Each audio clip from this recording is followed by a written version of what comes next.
Merhaba arkadaşlar, mutfağımıza hoş geldiniz. Bugün yoğurt mayalayacağız hep birlikte. Bunun için 5 litre inek sütümüz var. Ocağa alıp kaynamaya bırakalım. Üstüne de şöyle bir tahta kaşık bırakalım, taşmasın.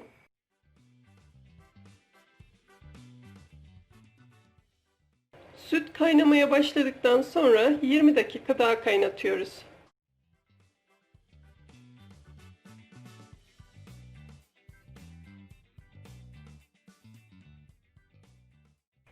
Sütümüz 20 dakika kaynadı. Ocağın altını kapatıp soğumaya bırakalım. Evet arkadaşlar, sütümüz soğudu. Mayalanma kıvamına geldiğini anlamak için küçük parmağımızı içerisine daldırıp 6'ya kadar sayalım. 6'ya kadar saydıktan sonra parmağımız yanıyorsa mayalayabiliriz. 1, 2, 3, 4, 5, 6. Artık mayalayabiliriz. Ben yoğurdu kavanozlara mayalayacağım. Siz isterseniz tencerede de mayalayabilirsiniz. Paylaştıralım hemen.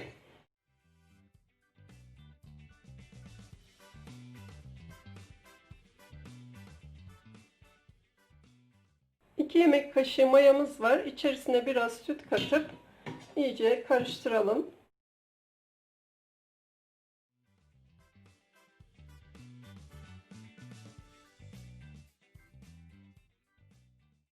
Mayamızı eşit olarak paylaştırıp güzelce karıştıralım.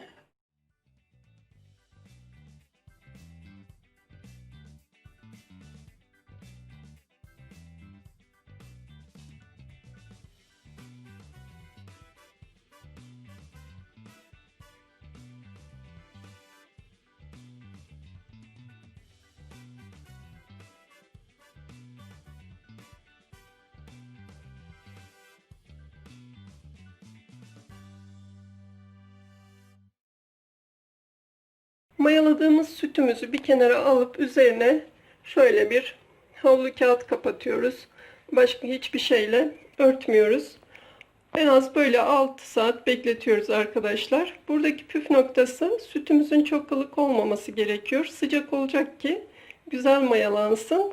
Bu şekilde mayaladığımızda yoğurdumuzda herhangi bir ekşime olmuyor. 6 saat sonra buzdolabına kaldıracağız. 6 saatin sonunda yoğurtlarımız gayet güzel mayalandı. Dışlarını şöyle kontrol edelim. Hala ılıksa kapaklarını kapatmayalım. Biraz daha soğumasını bekleyelim.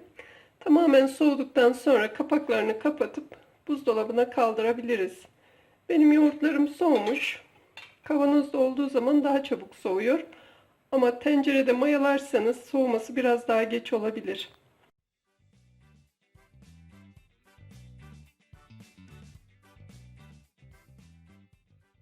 Yoğurtları artık dolaba kaldırabilirim. 24 saat hiç dokunmayacağım bu yoğurtlara. 24 saatin sonunda görüşürüz.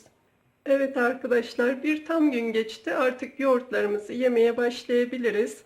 Gördüğünüz gibi gayet güzel mayalanmışlar.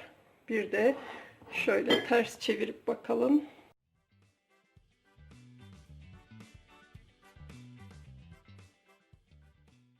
Evet, gayet güzel mayalanmışlar. Denemek isteyenlere şimdiden kolay gelsin. Bir dahaki videolarda görüşmek üzere. Hoşça kalın.